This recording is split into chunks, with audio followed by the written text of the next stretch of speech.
Selamat sore jemaat yang dikasihi Tuhan, selamat datang di ibadah online PLC. Senang sekali kita bisa berkumpul walaupun online, tapi kita bisa menyatukan hati kita. Kita mau menyembah Tuhan dan kita mau mendengarkan firman Tuhan. Mari kita berdoa. Tuhan Yesus, terima kasih Tuhan kalau Engkau mengumpulkan kami di sini, Tuhan Yesus. Biar Engkau layakkan kami, Tuhan Yesus, layakkan, kuduskan kami agar kami layak untuk datang ke dalam hadirat-Mu, Tuhan Yesus.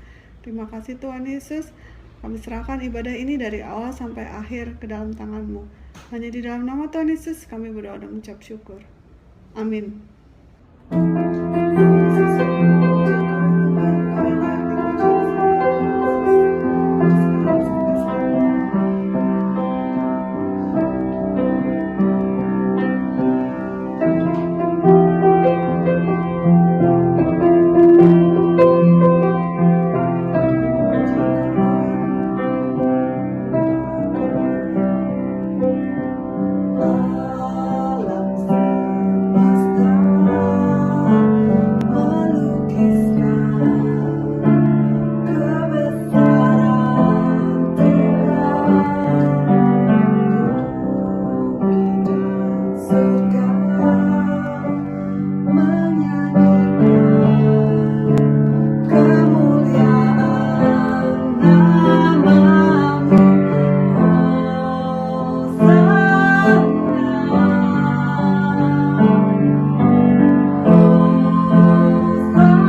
Jalan dalam kehendakmu,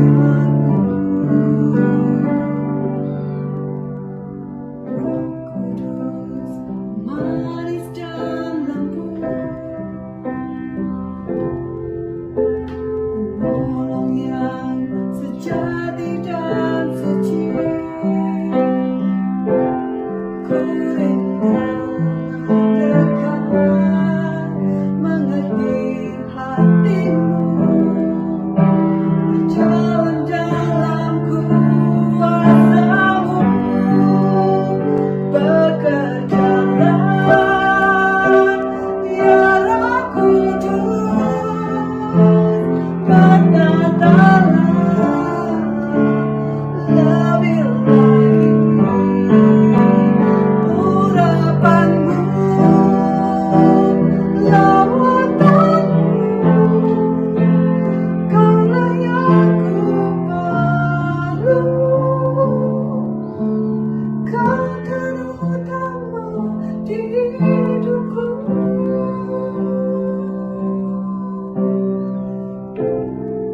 Kami mau memuji Engkau ya Tuhan, Kudus masuk ke dalam hati kami Tuhan. Kami undang Roh Kudus masuk ke dalam hati kami Tuhan Yesus.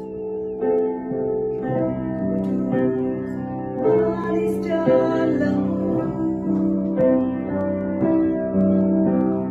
penolong yang sejati dan suci. Ku rindu merdeka mengerti hatimu, berjalan dalam kuasa-Mu, bekerjalah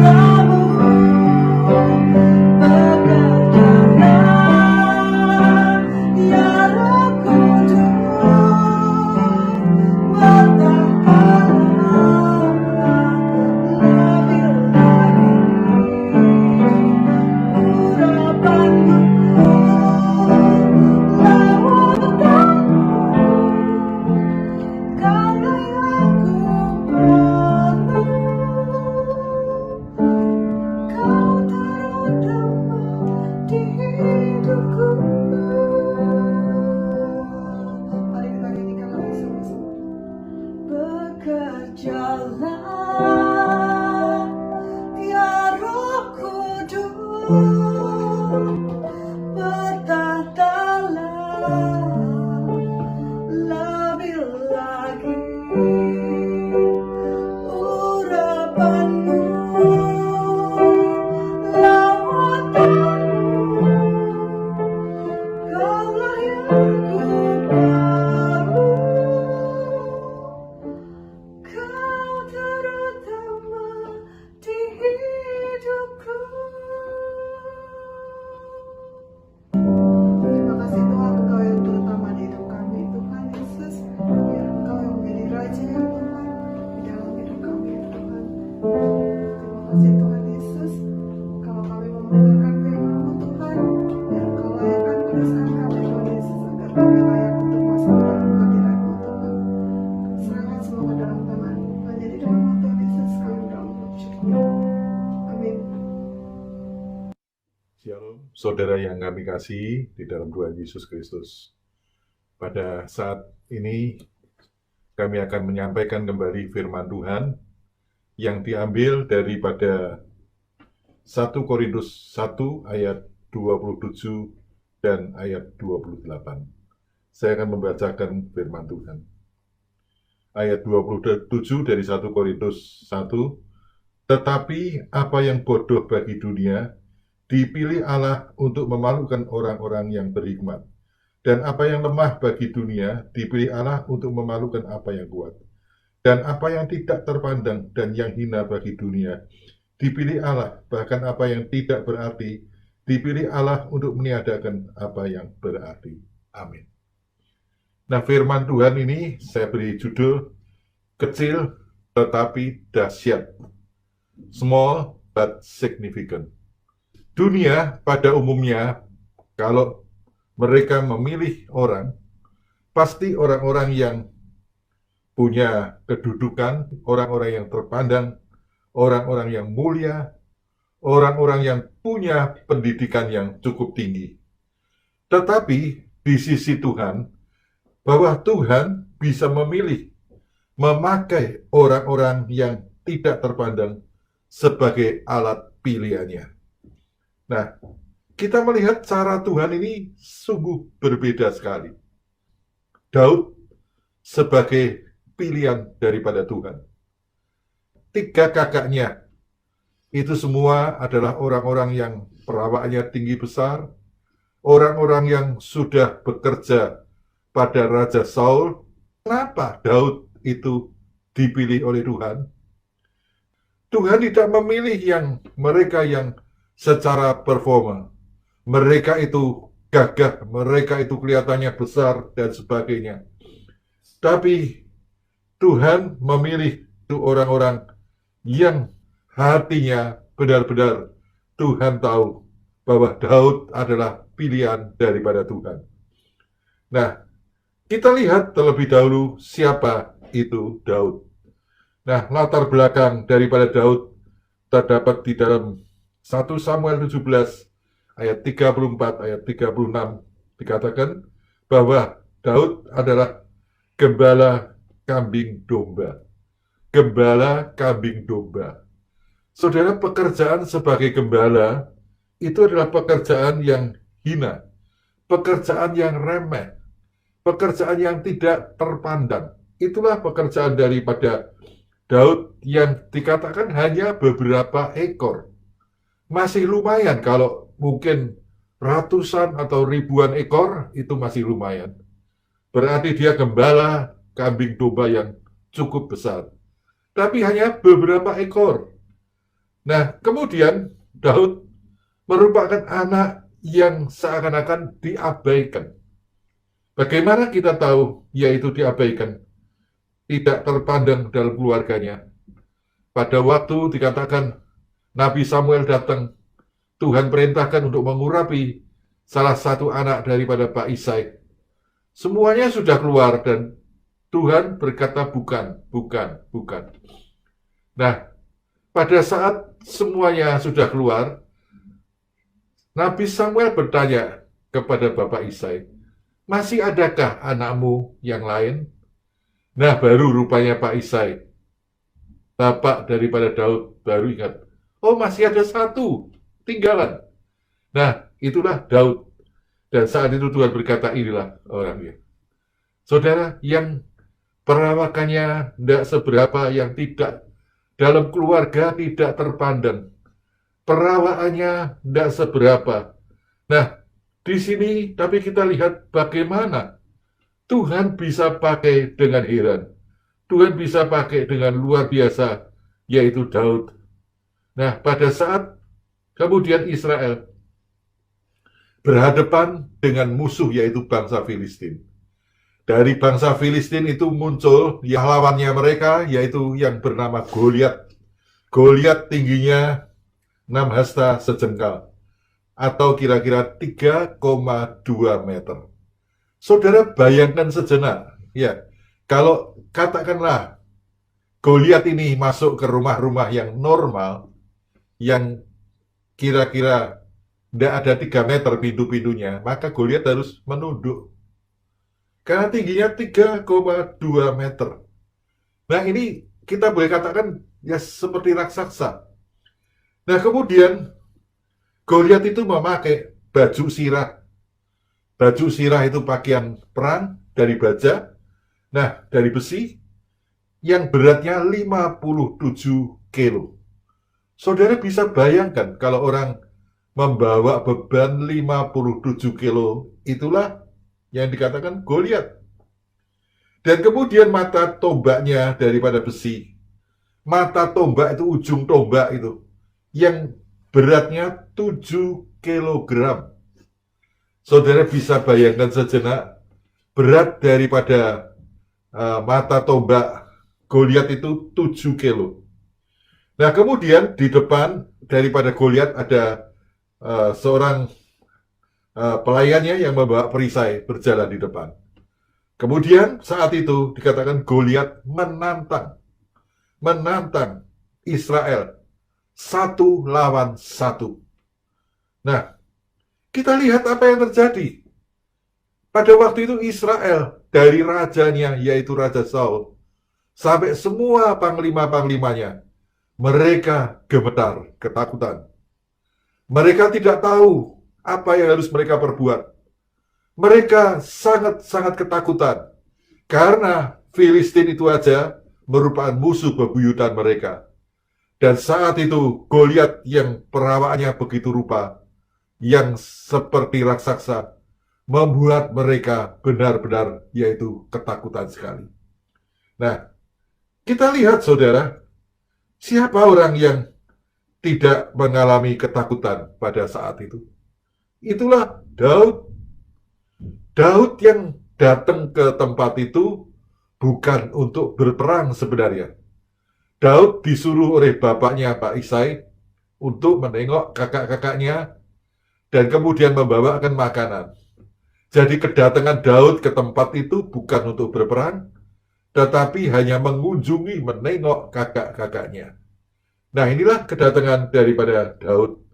Nah, kita lihat saudara, kalau Daud dibandingkan pada waktu Daud mau maju berperang, kemudian Saul yaitu memberikan pakaian perangnya kepada Daud. Setelah dipakai, itu seakan-akan aneh. Pakaian perangnya itu kedodoran sekali, terlalu gede, terlalu besar. Daud coba berjalan dan dia merasa sulit sekali. Wah, susah sekali. Jadi kalau bayangkan saudara pakai jas, dikasih jas yang ukurannya seperti jas hujan. Nah, itulah yang terjadi dengan Daud. Daud merasa pakaian perang itu bukan menolong dia, tapi malah membuat dia susah berjalan. Dia hanya berbekal apa, saudara? Senjata daripada Daud yaitu ketepel, yang pelurunya adalah 5 batu kali yang licin. Inilah yang dipakai oleh Daud untuk maju berperang.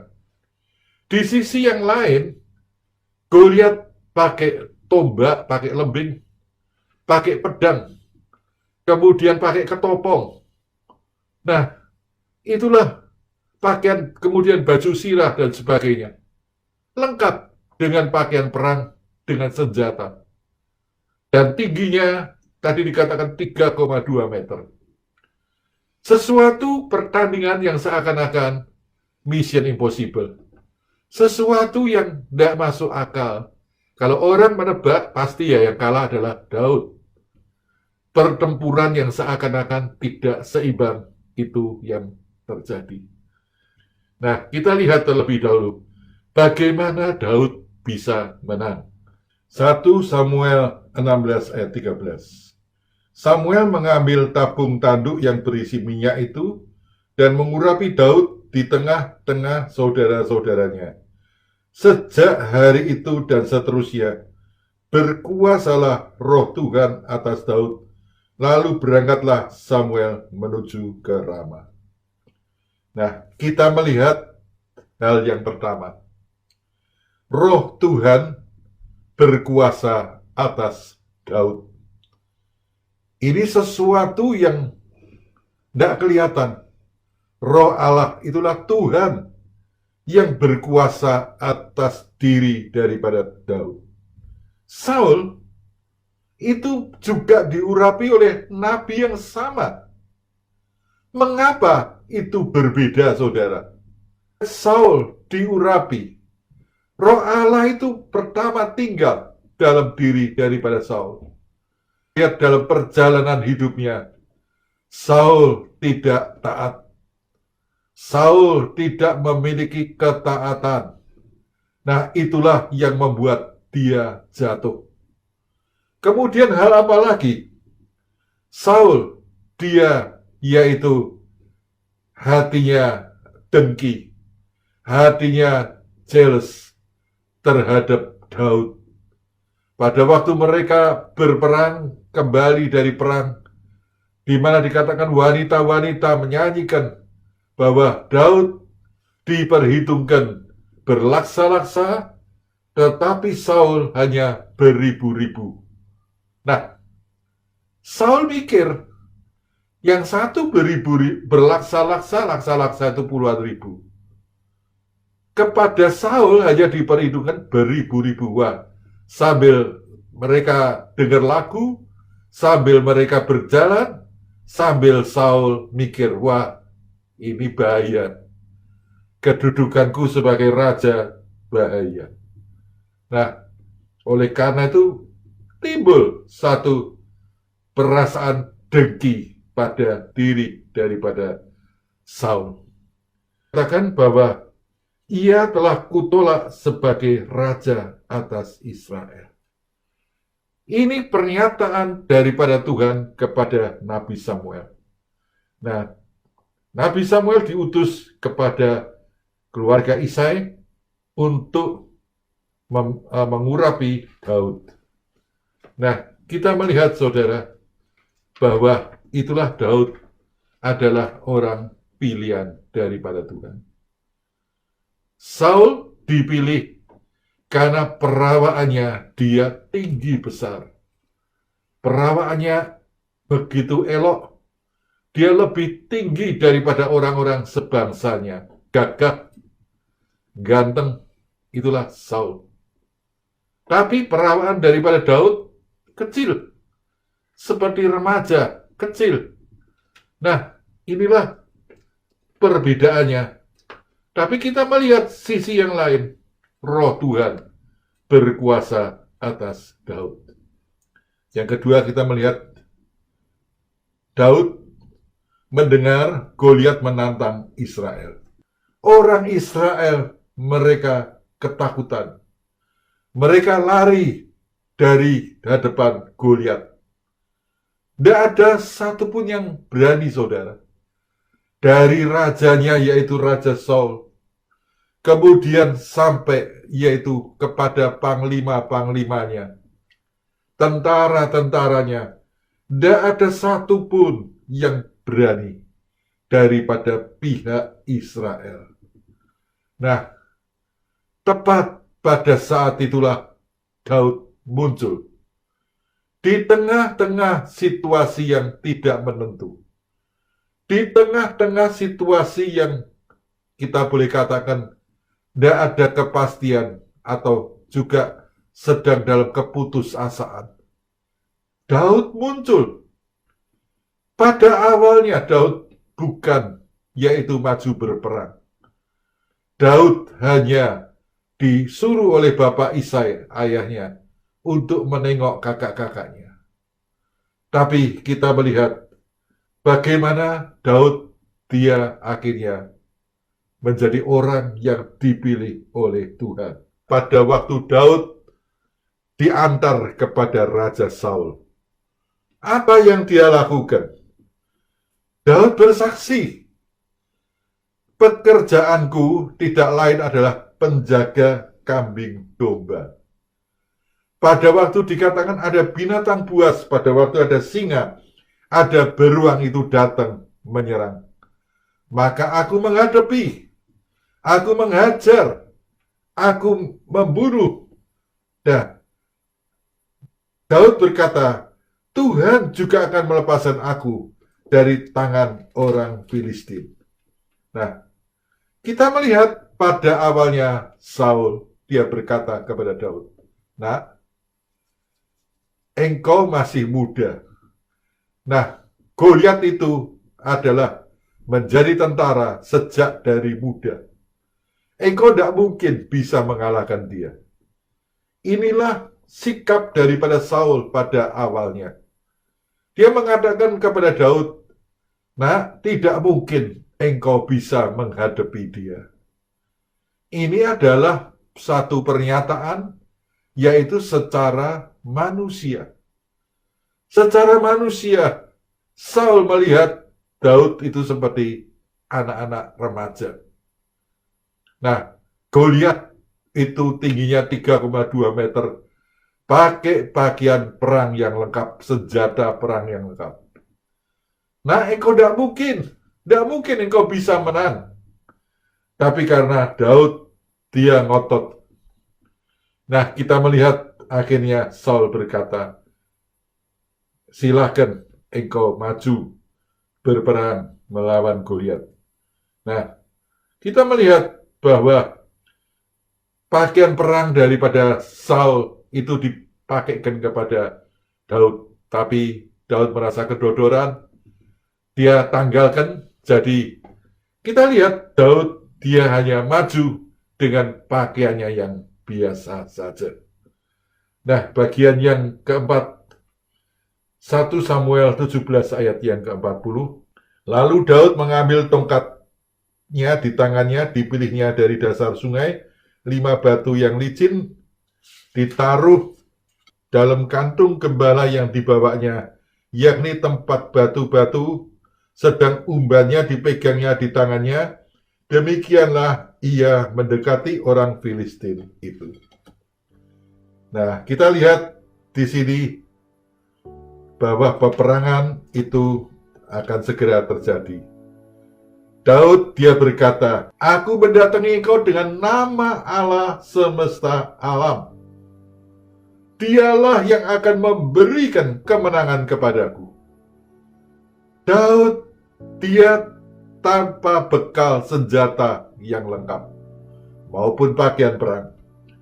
Tapi dia mengucapkan suatu perkataan profetik, kata-kata iman, bahwa Tuhan semesta alam itulah yang akan memberikan kemenangan kepada dia. Dia bersandar sekali hanya kepada Tuhan. Kalau bersandar kepada kekuatannya, tidak sebanding, saudara. Seakan-akan peperangan yang tidak seimbang. Tapi kita melihat dari ucapannya, dia mengucapkan kata-kata iman, kata-kata profetik terlebih dahulu, bahwa kemenangan itu akan terjadi. Nah, saudara yang kami kasih, bagaimana dengan kita semua? Bagaimana dengan Anda? Di saat-saat di mana engkau menghadapi sesuatu problem, katakanlah dalam rumah tanggamu, yang problem itu begitu besar, seperti Goliat yang besar, problemmu dalam rumah tangga itu demikian pelik, demikian sulit, demikian seakan-akan tidak ada jalan keluar. Mungkin itu problem di dalam bisnismu.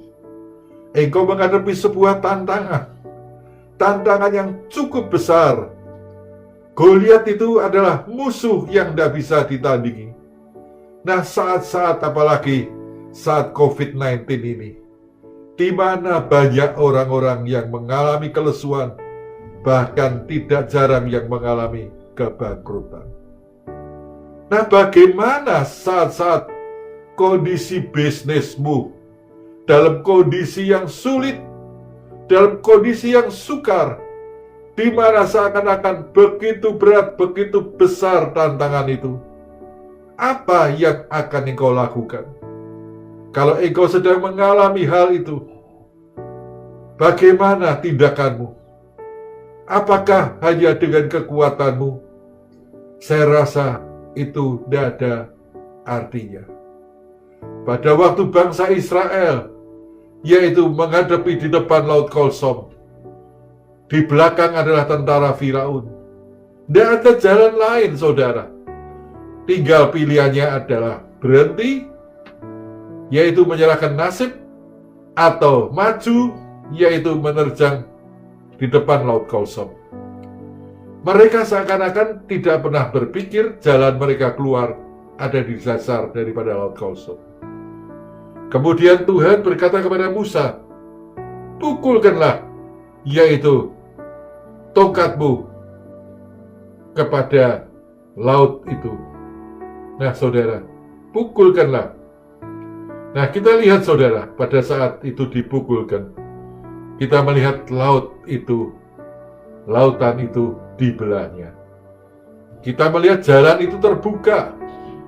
Jalan itu bukan di atas permukaan laut, tapi ada di dasar laut daripada Kolsom. Nah, mereka bisa keluar. Mereka bisa lari. Bagi orang Israel, merupakan jalan kelepasan. Tapi bagi orang Mesir, Laut Kolsom itu merupakan satu kuburan, di mana laut itu menutup kembali pada saat mereka ada di tengah-tengah, dan mereka terkubur hidup-hidup. Orang Israel mereka dilewatkan, mereka bisa melalui Laut Kolsom, melalui tantangan.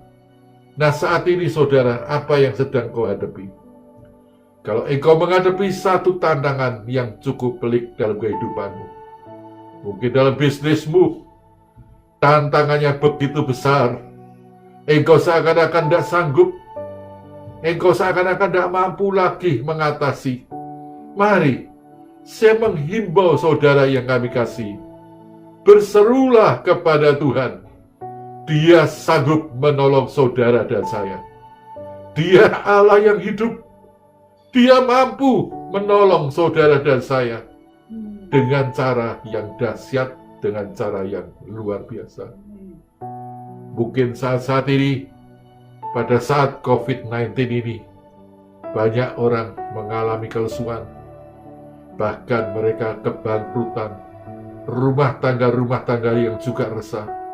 Mari, saya ajak saudara datang kepada Dia, kepada nama Yesus, Allah pencipta langit dan bumi. Dia akan menolong saudara dan saya. Serahkan semua kekhawatiranmu, ketakutanmu hanya kepada Dia, hanya kepada Tuhan Yesus Kristus. Nah, kita lihat saudara, senjata daripada Daud tadi, 5 batu kali. Dan kemudian dia punya ketepel. Dia ambil satu batu kali yang licin. Dia tembakkan ke arah Goliat. Saudara coba renungkan sejenak. Goliat ini pakai ketopong, yaitu tutup dari topi baja. Berarti yang lubang ini hanya mata, kemudian hidung, mungkin bagian mulut. Nah, pada saat Daud menembakkan batu itu ke arah Goliat dan dikatakan menghunjam dahinya, mengenai, itu seperti ditembakkan dengan peluru pistol saudara. Nah, tepat mungkin pada lubang pada matanya. Dikatakan bahwa menghunjam pada dahinya dan kemudian Goliat rubuh tumbang. Daud mendatangi dan kemudian Daud memenggal kepala daripada Goliat. Nah, kita lihat kemenangan ada di pihak Daud. Kalau kita perhatikan, Daud tidak berbuat banyak saudara, tapi Allah yang dia sembah, itulah Allah yang El Shaddai, Allah yang luar biasa, Allah yang berperang untuk dia. Oh, luar biasa sekali. Nah, kalau saudara renungkan, Daud menembakkan dengan ketepel itu bisa tepat pada lubang mata daripada Goliat. Itu tidak mudah kalau bukan karena Tuhan yang bekerja. Nah, biarlah saat ini serahkan segala problem Anda, problem kita semua ke dalam tangan Tuhan. Dia tahu segala air matamu, tetesan air matamu. Dia tahu segala kesusahanmu. Mungkin itu dalam bisnis saudara. Mungkin itu dalam kesehatanmu, di mana seakan-akan dokter sudah berkata, tidak ada harapan. No, tidak ada harapan. Nah, mungkin problem-problem yang lain yang sedang engkau hadapi saat-saat ini. Jikalau engkau sudah mentok, seakan-akan sudah tidak ada jalan keluar, mari pada saat ini, saya undang saudara datang kepada Tuhan Yesus Kristus.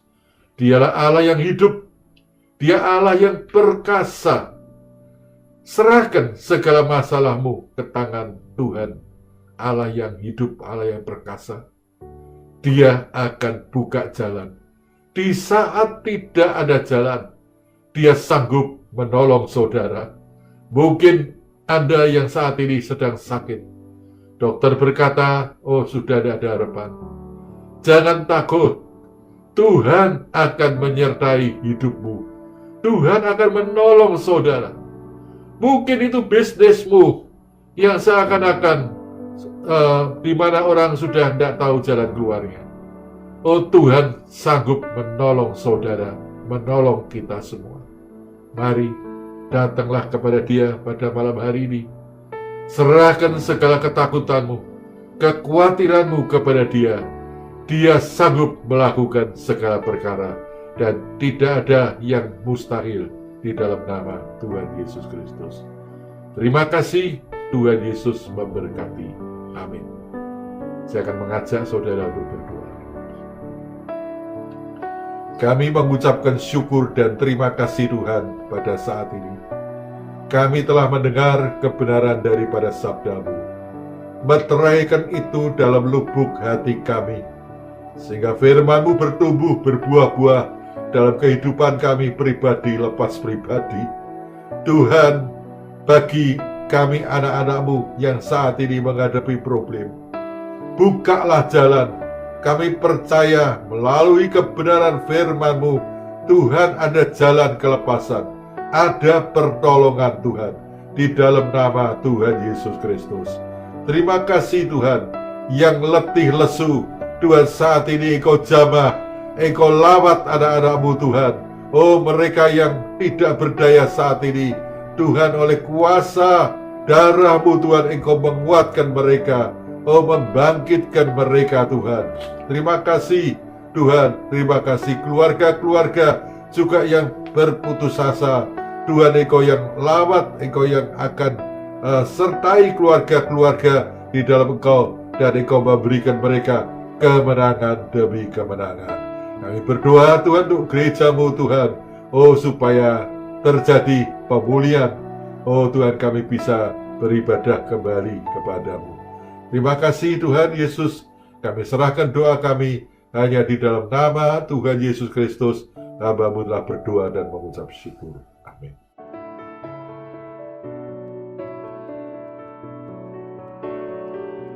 Mari sebelum kita bersekutu dengan tubuh dan darah Yesus, mari kita ucapkan dan imani kata-kata ini bersama-sama. Tuhan Yesus, aku bawa roti dan anggur ini kepadamu. Berkatilah seperti 2000 tahun yang lalu, Engkau telah memberkati roti dan anggur untuk para murid-Mu. Lakukanlah juga untuk aku, karena aku punya iman yang sama dengan iman murid-Mu, dan Engkau pun akan berkata, ambillah inilah tubuhku, dan ambillah inilah darahku. Dalam nama Tuhan Yesus Kristus. Amin. Mari kita angkat tubuh Yesus ini tinggi-tinggi, dan kita akan ucapkan bersama-sama. Sekali lagi ikuti dengan saya. Terima kasih Tuhan untuk tubuhmu yang telah dilukai, tubuhmu yang hancur karena aku. Firman-Mu berkata bahwa oleh bilur Yesus aku sudah sembuh. Sesungguhnya sakit penyakit yang ada di tubuhku dan semua kesengsaraan dalam hidupku telah Engkau ambil dan Engkau tanggung di tubuhmu sendiri. Tidak ada sisanya. Aku percaya mulai saat ini firman-Mu harus terjadi, karena Engkau telah mengatakannya dan Engkau juga yang akan melakukannya. Sekarang aku terima korban tubuh-Mu dalam nama Tuhan Yesus Kristus. Mari kita makan tubuh Yesus yang penuh bilur ini bersama-sama.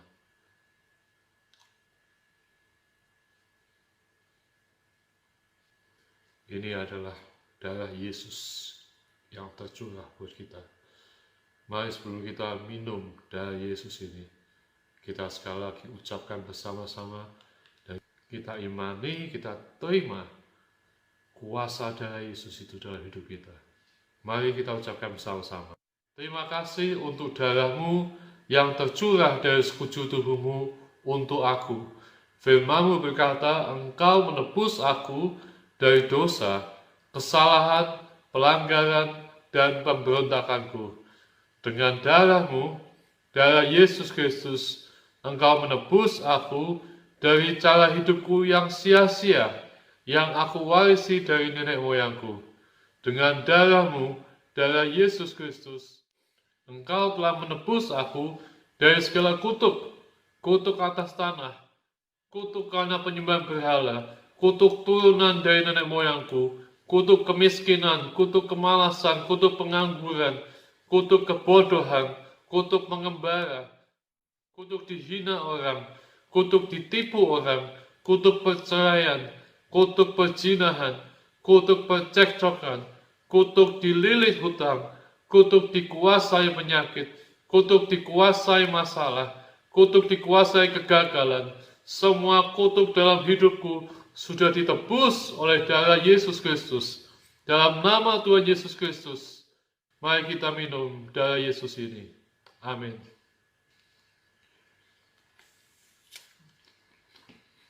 Mari kita satukan hati, kita akan berdoa bersama-sama. Terima kasih Tuhan, baru saja kami minum tubuh-Mu dan darah-Mu Tuhan. Tubuh-Mu dan darah-Mu menyatu dengan tubuh kami Tuhan. Kami percaya Tuhan, Engkau telah menebus kami dari cara hidup kami yang sia-sia. Engkau telah menebus kami dari segala pelanggaran kami Tuhan. Darah-Mu telah menebus kami dari segala kutuk kegagalan, kutuk sakit penyakit, kutuk ditipu orang, Tuhan, kutuk kebangkrutan, kutuk perceraian. Kami percaya Tuhan, Kau sudah memberi kami hidup dalam segala kelimpahannya, yaitu hidupnya Yesus ada dalam hidup kami, ada dalam tubuh kami Tuhan. Dan saat ini Tuhan, kami berkatakan Tuhan, segala sakit penyakit Engkau tidak berhak ada dalam tubuh kami, karena darahnya Yesus, bilu-bilu darah Yesus ada dalam hidup kami. Sehingga saat ini Tuhan, kami terima kesembuhan itu. Kami terima Tuhan hidup yang sehat di dalam nama Yesus Tuhan. Kami terima Tuhan kekebalan tubuh yang kuat Tuhan, sehingga tidak ada satupun virus atau wabah apapun yang sanggup menguasai kami, karena darahnya Yesus dalam hidup kami Tuhan. Dan saat ini Tuhan, kami percaya Tuhan bahwa kami telah ditebus dengan darah yang mahal, sehingga kami Tuhan saat ini Tuhan tidak dikuasai lagi dengan kegagalan kami, dengan masa lalu kami Tuhan.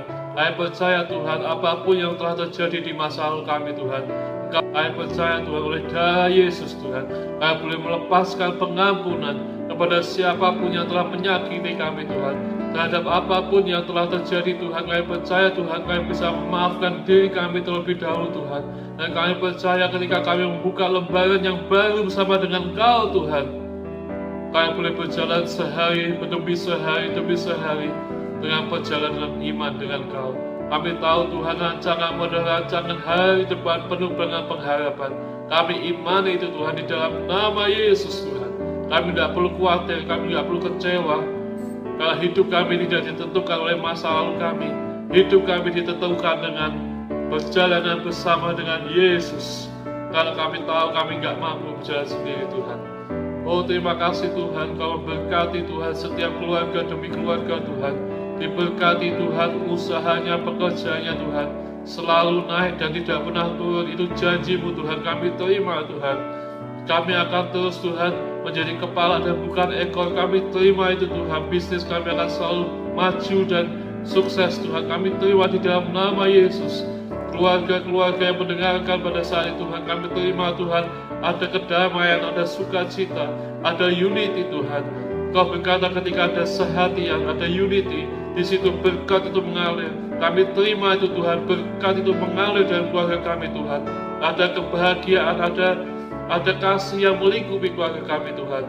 Dan terima kasih Tuhan, saat itu juga Tuhan memberkati pendidikan kami, pendidikan anak-anak kami dibuat berhasil di dalam nama Yesus, diberi hikmat atas mereka Tuhan. Dalam nama Tuhan Yesus Tuhan kami berdoa, memberkati setiap jemaat satu persatu, dan kami terus berdoa untuk wabah corona ini agar segera berakhir. Di dalam nama Yesus kami berdoa.